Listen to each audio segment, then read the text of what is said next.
Thank you very much.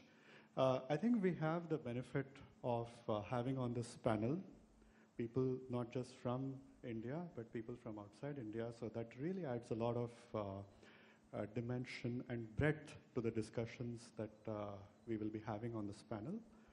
What I guess, the time that we have on hand is a little bit crunched.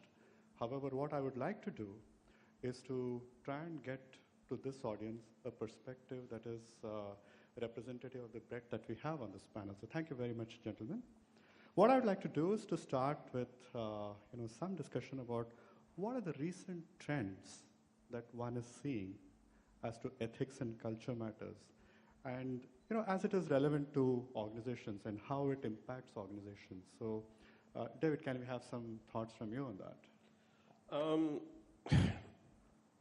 It's a little difficult for me to answer this question, at least the way that I'm probably being expected to, because my background's a little bit different from most of the other people here. First of all, I'm not a lawyer. Mm-hmm. I'm a cybersecurity consultant, specialist, whatever. I also come from a country, Israel, where, on the whole, there are smaller companies with less developed corporate ethics and corporate culture. As everyone probably knows, it's the land of the startup. And startups tend to do things in a very rough and ready way, which means you get a group of people together to tackle some technology problem, and they're usually great engineers and very imaginative and very innovative, but they don't actually start by saying, well, what sort of corporate culture do we want to institute here? What kind of corporate ethics do we want to have? If anything, their ethics have probably come from the experience of working together in the army, which is a little bit different. I'm not saying that the ethics don't exist or that they're not very good, but it's not something that you can compare with the general discussion about corporate ethics that we're supposed to be having here. I think observing that, but also observing what is happening in the rest of the world, yes, there is an improvement. What we're seeing is that too many things have gone wrong in terms of corporate culture and corporate ethics internationally. And I'm not talking about any particular country, certainly not about India. And because people have been punished, because people have suffered major reputational loss, so there's more focus in general. How are we going to run this company, this organization, in order to be perceived as acting fairly, ethically, in good faith? And I think this is happening all over the world. You see more and more corporate officers being disgraced. By the way, you also see a lot more politicians being disgraced. In Israel, at the moment, we have a criminal investigation against the Prime Minister, which will probably affect the outcome of the general election in a few weeks' time. This is actually a very important issue. It also follows on to what Matthew was saying earlier about the issue of corruption internationally. Countries are being judged by the behavior of their corporate officers. And I think we're going to see this more and more. Is it happening enough? No. Malaysia is a wonderful example of how the disgraceful behavior of a lot of national corporate officers, so to speak, is essentially being swept under the carpet. But nevertheless, it's getting a lot of international attention, and it's happening a lot in many other countries. So there is an improvement, but I can't point to any point on the chart to say it's here and it's going in this direction. It's a very fuzzy issue. Neeraj, what about you? What's been your perspective on this? So I'm going to give you a little more optimistic view on this. So I'm seeing actually, a lot happening in this area. A lot of companies are actually putting ethics, culture, compliance right up there on the board strategy. That's the first thing which is changing. And it's so good to see because they are discussing it. And I'm seeing people discussing, listen, I want 100% compliance. It's not about multinational companies alone. Even Indian companies I'm seeing, and I talk to my colleagues, CFOs of various Indian companies, Indian multinationals, they are as compliant or as they put ethics on the top as much as a multinational would do. So that's a very welcome change. And they're not stopping there. They're actually addressing that right at the bottom, top to bottom. Tone in the top, tone in the middle, tone in the bottom. So that's a welcome change. I'm not saying it's happening everywhere, but it's happening for the better. The other trend I'm seeing is that because people are putting the problem on the table, we're seeing a lot more cases coming up which we may call it a non-compliant whistleblower case. Now, we can get distressed about it, but the fact is that because the cases come up, which means there are people who are feeling a little more courageous to talk about it. Neeraj, would you say that these issues that are being brought up on the table, is it that the number of issues is going up, or is it that people are now beginning to realize that organizations are willing to give an ear to that? So what's your yeah, take I think on the that? latter. Clearly the latter, because we've interviewed people, we've talked to people a lot more than before, and they know that they won't be harmed. They know that they can talk about it. They know that they can air their view and put the problem on the table. People are coming with the names. The change is, if it was anonymous, I would imagine that something is not working. People are willing to actually call out the name that I'm so-and-so person, I'm writing to you, this is a problem, please fix it. So that's a welcome change. I'm going to turn to Pathik. Let's say an organization receives ethics or compliance issues as a complaint. How does it go about managing the reputational impact or fallout? What are the things that you believe organizations should immediately handle? Otherwise, their reputation goes fucked. Yeah. So, just taking what Neeraj just said, that the times have really changed, and people have now put in a lot of efforts to put in the right processes and methods to handling these situations. There are enough trainings that these days, I mean, it's just not about putting your COCs in place or putting your training modules in place, but there are enough efforts that are being made now to put in the right trainings to people. Workshops are conducted, and then you have robust, efficient, and trained departments to handle such crisis situations. There is enough, because these days with there's the biggest risk on reputation is it's blowing up on the social media. Yeah. So the right communication departments are put in place, which essentially go all out to handle your reputations at stake. Also, there are enough advisories, and so the other thing is transparency. Transparency is the real key, and when you are transparent enough to the audiences, when I say audiences, when you're transparent enough to the employees, then they also become your messengers, so to say, because ultimately it's about with social media it's about spreading the right words at the right places. You talked about,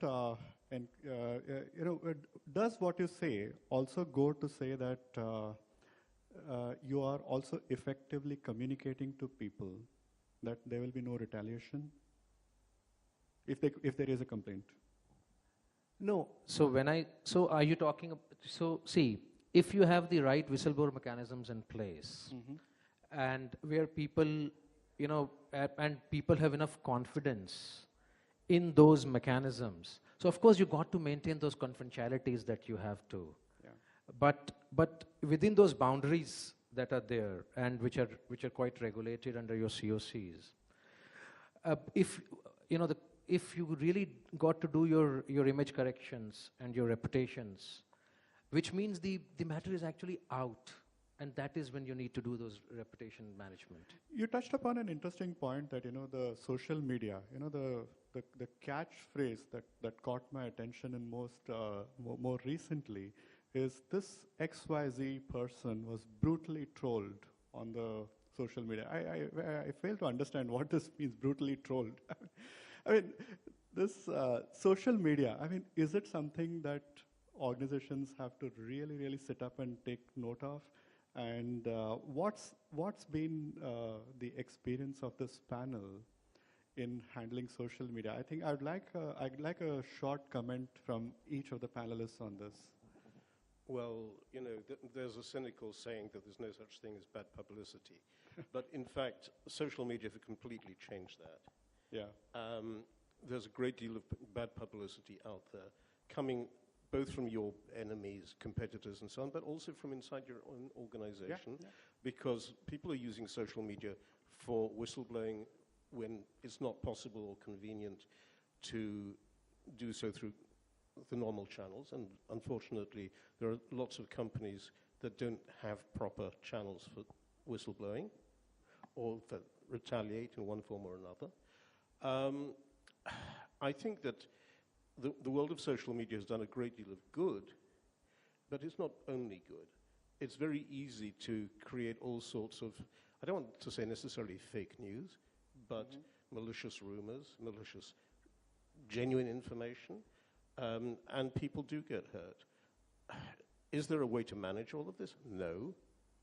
You know, this has turned into a battlefield to a certain extent, like lots of other things in the world of business. And people are still learning how to cope, including learning how to defend themselves. I can also say from personal experience, not in the professional context, I was the victim of a very ugly campaign of malicious rumors to do with litigation several years ago. And it was essentially completely ignored by the court, by law enforcement, and so on and so forth, because they had no concept of essentially how they were being manipulated. And this is still something that can happen.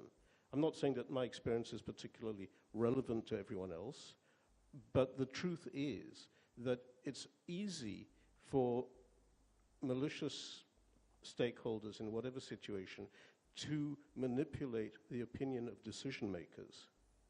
Yeah. They can be corporate decision makers, they can be government decision makers, whatever. And I think that we are not yet mature enough in our approach to this issue. And it's something that we need to learn about a lot more. And yes, there's certainly a role for lawyers in this, but there are other professionals who need to be involved. Absolutely. Yeah. Patrick and the rest of the panel, what I would request you to do is to touch upon what you believe are some effective strategies that you believe can help in dealing with this kind of a social media onslaught, if I may call that. Okay, I'll try that. My point actually was to start by agreeing with what others had said, that this is I think social media is a virtually unmanageable beast, and it has moved. It's an area where the center of gravity has actually moved away from the lawyers. Yeah. In the past, you know, the greatest threats and your most critical audience would be your regulators or the courts. Things based on laws and regulations that the lawyers were familiar with and could deal with. Now, you know, you get into social media, frankly, I think the last person to be dealing with social media should be your legal group, because they're going to speak with logic and with, you know, no, and I mean that seriously. You don't want a legal approach to social media. Yeah. And that's why, you know, as has been mentioned, you need specialized groups who live it day to day. First of all, that's the way that they understand what is a real threat and what's a fake, you know, fake threat. It's someone trying to get a ball rolling that may or may not roll. Know when the ball is rolling, and what's an effective strategy using what technologies to address it. Because it's an area where I think most people in this room would be very uncomfortable if they were asked, you know, if they were faced with, we've just learned that it's gone viral, that, you know, our organization has done X or Y. X and Y is entirely wrong, it's entirely misinterpreted, whatever. How do we deal with that? And I would be hard-pressed to answer that. Yeah, that's the thing, right? It could be completely wrong. It could be completely misinformed, or the matter could be twisted beyond imagination, right? That's the real challenge, right? It's an animal that, as you rightly said, a lot of people are trying to get to terms with. How do I even deal with that? Neeraj, any thoughts? You picked up the mic, so I thought I'll ask you. No, so as Jeff said, you know, but we also need to, we need to understand that people also have very short memories. So it will come by a storm and just will be lost by a storm. Yeah. You got, so there's only, social media, that is why I think is definitely an element, but at the end it is only an element. As long as you are sure, you're confident of having your house in order, you have the right processes set in place, and you know how you're handling it is according to the right processes, I think you will ultimately, sail through, and the world would know about it. Of course, it'll take some time with, there's definitely, the immediate risk of reputation. You may get into litigations at some time. But at the end, I think it's not only about managing social media. It's about having the right methods, processes, and policies in place to, and also at the same time, within those boundaries, be as transparent as possible. And I think, it shouldn't, it may take time, but it will definitely go your way. And I completely echo that sentiment. I mean, if you are strong, you're transparent, your brands are strong, you're ethical, you're honest, you're morally right, I think social media will come and go away. Having said that, as a strategy, I think I'd like to commend that there are a few do's and don'ts, and one of the things which we tell people is that do not start speculating, give information on any social group. For example, people tend to very easily slip into a discussion on WhatsApp. A very sensitive discussion, on a WhatsApp is completely avoidable. A Facebook page being used for a company discussion or a brand discussion or a legal case discussion or even commenting on what government is doing against you, it's completely avoidable. So how do you train? So we actually, I've seen companies training people on do's and don'ts of social media, and that really helps. Let's shift our focus a little bit inwards or possibly even outwards as well. Most organizations have their ethics and compliance hotlines and whistleblower mechanisms and so on and so forth, and these are there for good reason. And on the one hand, it helps the organizations to communicate the fact that they are very serious about ethics and they're willing to listen and they're willing to take action. However, there is always a chance that these are misused by people within or people outside as well. Because, your competitors, you're somebody who just wants to bring you down, can misuse that. So, and the most convenient thing is to just be anonymous about it, So how do you deal with that, So you get these by the dozens, How do you deal with that? First of all, the wrong reaction to this problem is to call in the lawyers who start issuing writs for defamation. It's especially not going to work in countries like the United States because of freedom of expression and so on and so forth. But the truth is, it's not going to work in most places because you don't know who is attacking you, and you don't know if they're even in the same jurisdiction. And so you have to look at it from a very practical point of view. Lawyers are, in a sense, the last people you need in this. These are political issues. They're not necessarily party political, but they're political in terms of the organization. What you need to do is to have the CEO and perhaps certain advisors who understand the issue of mass psychology and who can respond to the allegations that are made, to the news that's being broadcast, whatever it happens to be, and to say, we have been accused of X. This is not the case. These are the facts as we know them. We are going to investigate the allegations, let's say, of sexual exploitation of workers or fraud or whatever it might be. We are going to be as transparent as possible about what we find. We will cooperate as necessary with law enforcement if we need to bring them in, or external auditors or other external experts. It might be experts in cybersecurity because we've discovered that data has been manipulated or stolen. There are any number of options here. The important thing is transparency and to be as open and honest and immediate as possible. But it doesn't mean that you've got to come up with a press release to the world immediately, or for that matter to all of the employees. Bear in mind, incidentally, that the media may become involved, and they're going to start investigating. And if they do, then, again, you have to cooperate so far as possible. But the important thing is to be open and say, well, what would I tell my grandmother in response to this? And generally speaking, your grandmother expects you to be honest and to say, well, these are the facts, even if they're uncomfortable. True, but so sometimes these could be misused, and it could be a malicious complaint. And you have, on the one hand, the desire to genuinely be honest, and you know that you're dealing with a crook out there.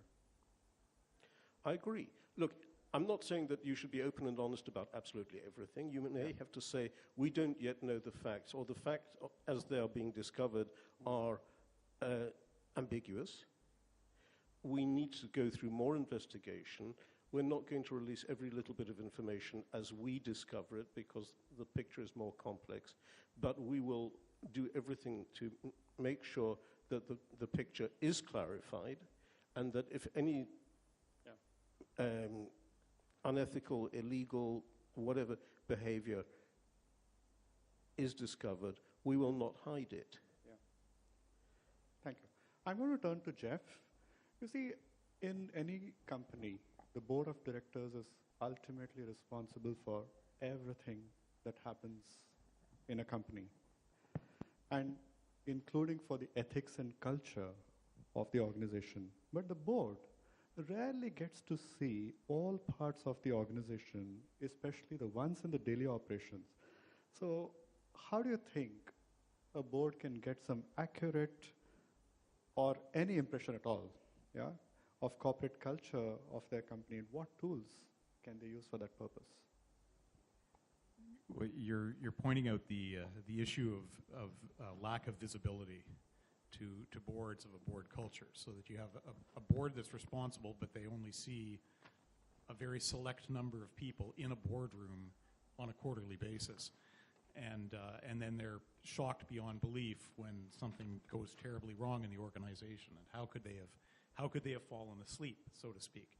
And I think a lot of boards are now coming around to that, because a lot of companies have found themselves faced with the kinds of allegations we've been discussing, and they came as a total surprise to the board. But how do you solve visibility? And I think there are a lot of ways that you can start, and there are a lot of metrics that you can use that exist already. And there's a good publication by the NACD. It's the National Association of Corporate Directors in the U.S. They had a blue ribbon committee, I think they called it, on culture as a corporate asset, which is an interesting concept even in itself. But what they said is, look, you can do a dashboard. You can do a culture dashboard that's drawn from existing metrics. So, and I pulled it up here because it's sort of interesting. You start looking and you say, hey, yeah, we have that. So they start with customers. Look at your customer satisfaction surveys, customer churn, complaints. What data do you have on complaints? Then move into people, within the company. What kind of engagement surveys do you have? What kind of interviews do you have with departing employees? What kind of turnover statistics do you have? What's the diversity outlook in the company? What do you do with charity? Whistleblower lines. What fines have you been subject to? What compliance issues are there? What's in the pipeline in terms of regulatory enforcement? So there's a whole lot of things that you can do. And the example they give in this paper, it's interesting. They break it down by geography or by division, and they give them sort of stoplight, red, green, yellow, as to how different areas are doing. And then when you put all those metrics together in a single place and you start assigning them colors, you start seeing, the South American office looks like they're a problem. They seem to be showing up. There's a lot more red in that column than there is in all the other columns. And so there are metrics that boards can start using. And then, of course, there's no substitute for getting more people in front of the board. Many CEOs, I think, try to stop people from, they want to control very carefully who's in the boardroom. I think they're doing themselves a disservice, both in terms of succession and in terms of exposure of their people to the board. That gives the board more exposure, and as well getting out and doing site visits. And I hate to say it, but board members now, I think, have to start following social media, start doing searches on their own company, start doing searches on themselves, start doing, pretending they're a consumer, and trolling their own company, I guess, to use the expression you were using. Those are some ideas. While we are on the topic of boards, I would like to ask you a question that I'm sure the lawyers or the corporate professionals in this room, might want to know. Board agendas are largely driven by the CEO and sometimes the CFO. Yeah, not to forget Neeraj. Okay. And if a general counsel or a company secretary, as they are called in India, thinks that, hey, culture needs more board attention than it's getting, how does one go about getting that onto the board agenda? There are two ways to get onto a board agenda, through the CEO or through the chairman of the board. And I would think that your company secretary is going to be going through the CEO. So, and I briefly mentioned this in another context this morning. I think you have to start educating your CEO, making them a convert to the notion that culture is going to drive results, which will drive their bonus. And that's usually the way that you manage to convince people of something. And if you, a steady drip of information, I think, there's a lot of writing on this. Pick the ones that point out what you think is most relevant to your company, and just, FYI, send these things, or bring them up in conversations with the CEO, and then start making, trying to get it into whatever periodic governance updates you give or legal updates that you might be invited to provide before the board. And again, don't surprise anyone with this, but make sure it's in there, and maybe the board will engage with it. And independently, your board members are going to be seeing other companies falling into problems. They'll probably ask about it. So it's an organic thing, and I think it's happening more naturally now because there have been so many incidents in the last few years that any board that is not thinking about this would now be viewed as a priori negligent, right? So it's a lot easier now than it might have been 5 years ago, but I think you just got to, it's just a gradual socialization of these issues. Let's put them front and center and make them your problem. Patrick, did you have a comment? Yeah, no, I just want to add to Jeff. And, one of the previous organizations I worked for, I was their general counsel, CS, and head of compliance. So I actually, of course, through the CEO, but we actually convinced the CEO to the extent that I made a presentation to the board first during a board meeting about, what we really want to do and how do we want to really set the processes and ethics and compliance within the organizations. Then I made a commitment to the board that I'll come back to you with you approve it, we'll push it in, we'll have everything in place. Then I went back to the board and I actually informed the board what we did, how we did, what all trainings we did, what all modules we put. And, then from there on, as a part of my presentation to the board on legal and compliances, it was always a part of that, to essentially go and apprise the board on what's happening if we have, if we received any complaints, what did we do about those complaints and all this stuff. So as Jeff you said, boards themselves are pretty curious about it, because ultimately, even under Indian laws now, the responsibility rests with the boards to quite an extent, including publishing information in the board's report. And so boards themselves, the directors themselves are pretty curious about it, and they also are pretty savvy about it. Let me add something to it. Sure, thank you. From a practical point of view, there are two kinds of boards. One is the legal board, or there's a management board, and you can't avoid or miss any of the two. Legal board is one board which will make sure that you're protected, you're listening to all this stuff, and you're fixing it. But it's a management board which runs the company on a day-to-day basis. So I think this issue has to go to both. This should be on the agenda of both the boards. And what gets measured gets done. So if you're doing engagement surveys, connect surveys, code of business principles survey, what is coming out of that needs to get on the agenda of the management board first. Create, some activities or action plans from that based on your strategy, which is, compliance and culture as a strategy first, then the surveys, and then the action plans coming out of that, and then that gets presented back to the legal board, and this is what we measured, and this is what we're doing about it. So there's a complete process around it, which is followed in the companies, by the way. So that's what I wanted to do. So that's a good point. Sorry, David, you wanted to share something? I have slightly different experience because I've been on the boards of quite a lot of non-profits over the years, and I still am. Non-profits tend to be managed, unfortunately, rather like private companies, not public companies.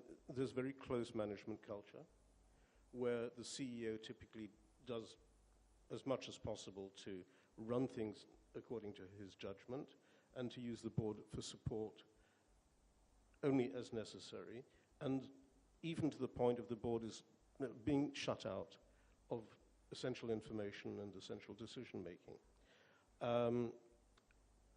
It's very difficult to force compliance on a CEO in a situation like this, mainly because there aren't really very good legal regulatory frameworks to help dissatisfied board directors. I've seen this happen quite a few times. Essentially, if you don't like it, resign. And I think that I don't know what the situation is in India. I certainly know what it's like in the UK and in Israel because I've been involved in both countries. I think that it's essential for regulators and legislators to come up with new regulatory frameworks that make it easier for board directors in non-public traded companies, so whether we're talking about NGOs or private companies, to enforce their will when necessary, or at least to get answers out of the CEO. And this is not a trivial issue, because the reality is that SMEs are the majority of the economy in most countries, and the non-governmental organizations also play a very big role in the economies.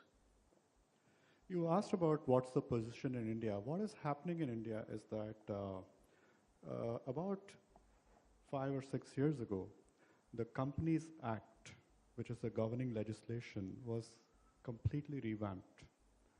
What it has done is that it has taken directors' responsibility to a completely new level, because of which, whether it's a publicly listed company or a private company, directors are now really, really waking up to the reality that it is their job to take care of compliance, and which also means ethics, because it's not just just comply with the law and that's it's done. It's also about matters like prevention of sexual harassment, which is a legally required position. You need to put it in your board report as to how many complaints you've received, how many you have resolved, and there is a legislative requirement, and there's an image building, there's a reputation management requirement. So all of these are like collectively driving a different kind of a culture in the corporate world in India today. What I would like to do is to conclude this session with one question, and I would welcome any of the panelists to pick it up and respond. Yeah. Now, with increasing geographical spread and cultural diversity and the sheer sizes of organizations, how does one go about communicating across the organization as to what is it that the organization stands for on ethics and culture without the message getting lost? I can respond to this intent of personal knowledge of one very large international company with a significant presence in India as well as many other countries I'm aware of. It definitely tries to communicate a corporate culture of appropriate ethical behavior, whistleblowing lines, and so on and so forth.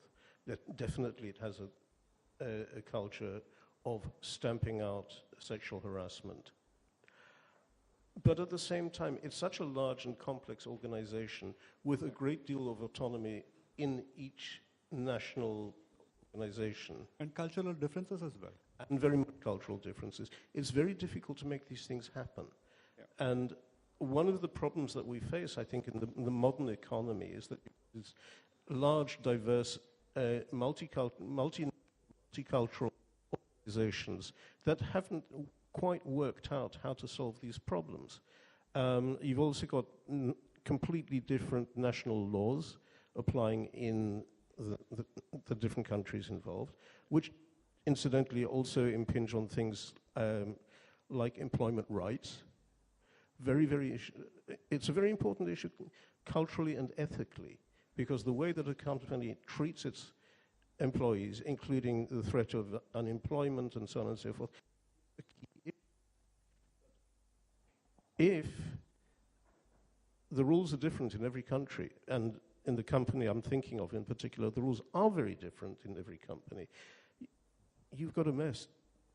And I don't know if there's a suitable framework to deal with this, except for the goodwill and desire to have a good company on the part of the board. But it's very hard work. Again, let me go for it. To my mind, and I do belong to a company which works in 100 countries. It's done all the time, and it's pretty practical, and there's technology available to do it. There's messaging which will, the base thing why it happens is standardization. You need to standardize what you want to really measure. So if it is standardized, and then you give a window of period, let's say 15 days period, I want to, measure this particular thing about ethics or culture or compliance or regulatory, stuff. It just gets done. I mean, in different languages. So let me give you a live example from my company. We do a Credo survey, and this Credo is, there on the net. This Credo is our internal code of business principle equivalent. We have a separate business principle code as well, but Credo is something, it's a guiding document for Johnson & Johnson. So we do a measure, we do a survey of this across the world. Every employee participates in it. And we give a 15-day window to really do it. And then we have various agencies, doing it in different languages, translate it back to English, and then collate the results of it, and then drive action plans back in the CEO's KRAs for next quarter. And then they get measured again at the year end. Where did you land from the action points which you got through the survey? So actually it gets done. Then there are town halls. For finance, for example, I can tell you that town halls which are global, I do a regional town hall for Asia Pac, and every finance employee Asia Pac across comes on the town hall. Messaging can happen through that as well. And there are local town halls, there are open houses, there are offsites, there are annual training meetings. So there are lots of these opportunities at local, regional, and global level, which we need to use.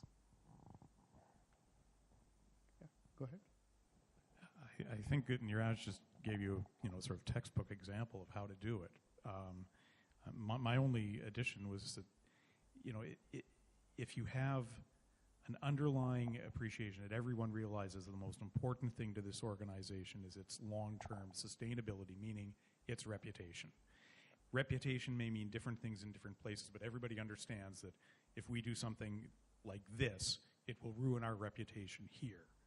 And if everyone understands, starts with that as the imperative, you shall not do anything to damage the reputation of our shared enterprise, that's going to be the basis on which you can get people to do all the other steps that operationalize it.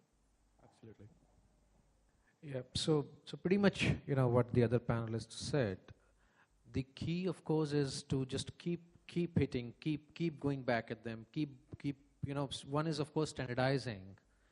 So you have a standard document across the organizations, across jurisdictions, and but you got to make sure, one, that it is just not as papers. I mean, you got to just keep training the people, keep telling them, left, right, center. Just you keep echoing it. But what is more important also is that it is more a culture. It is more about setting a culture. It's more about setting a conscience, and that is why it is very important for this to keep continuously flowing from the top as well.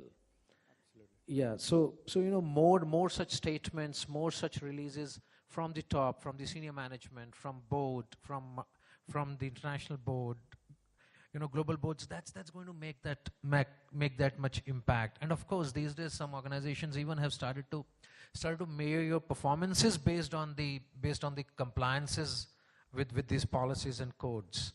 So that that's where now the organizations are even moving. The word is moving. What I would like to add to the thoughts that you've shared is that a lot of times it's important to communicate to people that we are really serious about ethics and culture. And why not? Because reputation takes years and years and years to build, and it only takes one indiscreet act to bring it all down. So thank you very much, panelists. I think it was a very, very good discussion, and appreciate all the thoughts that you've shared based on your experience, which I consider very valuable. And thank you very much, audience, for your patient hearing. I don't know if we have a lot of time, but maybe just one question, if anybody would like to ask. Yeah, please. Hi, I'm Archana, part of ethics and compliance at Capgemini. In fact, I lead the function. I just wanted to understand, what is your take on going ahead as an organization and disclosing to the statutory bodies or anything of any unethical thing that we have identified pursuant to a whistleblower mechanism or anything specifically. I know there are some leniency provisions under FCPA and other things, but I'm talking more from the India perspective. So according to you, what is it that should be the view? See, the thing is that there are, your question is really insightful. You have to look at it at multiple levels. Yeah, you look at issues coming up and you've identified an ethics issue. If that ethics issue is also a non-compliance, you would automatically end up having to, in some form or the other, disclose it to the authorities, because you'll have to go and fix that. Yeah. If it is not, then you really need to weigh your pros and cons as to what is it that you really need to do. Is publicly disclosing really going to help you, or is intensifying the messaging of ethics and compliance going to give you the better output? And there are judgment calls that one needs to take. I don't know if somebody would like to add anything to that. So, the mantra which I would recommend is that if it is a mistake, if it's a compliance issue which is a legal statutory compliance issue, we must disclose and go and tell the authorities we erred, we made a mistake, we're fixing it, clearly. If it is to do with the whistleblower case in the company, the way to communicate that within the company, not outside, is take the names away, just make a case study out of that and communicate that. Yeah, so from an organization point of view, external world, definitely, if it's a statutory compliance issue, we must communicate and voluntarily go and disclose it than somebody finding out. The consequences are far greater if the authorities find out later than we telling them that we made a mistake on a statutory compliance issue. I don't think we need to disclose things which are not statutorily required to be disclosed, because then it'll get misread completely. Yeah, you're audible. So I think what I'm really referring to, not about statutory compliances, is something which is very clear that, okay, we have not been compliant. There's a whole big difference between ethics and compliance, right? So I'm talking about some violations, and there are some live examples that we have in the current scenario, where it is said that they went the organizations went ahead and they disclosed. Now, whether it was forced disclosure or whether, because had they not really gone ahead and disclosed it to the authorities, it would have anyways been, disclosed pursuant to maybe a few days later or something like that. My question is more from the perspective that ethical violations, when they are identified in an organization, and if we lead in ethics and compliance, as in, we value it, okay, as an organization, what is the approach? And of course, I know there's, and just the perspective from you all is what I am looking at. Archana, the thing really is that you need to weigh what is it that you're trying to achieve by disclosing. Yeah, if it is not legally required, then it's a judgment call. If it's legally required, as Neeraj said, there's no question. I mean, you just do it. But if it is not legally required, the real question you need to ask deep down is, what is it that you're trying to achieve by disclosing? Is that going to give you a better output on ethics and compliance?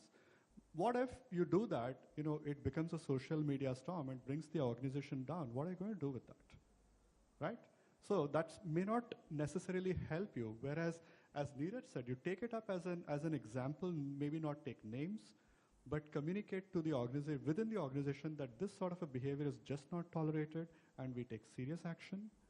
Then that is going to give you the better output, and it will help you to achieve your objective in a much better way. And we come to the end of this discussion. Thank you very much.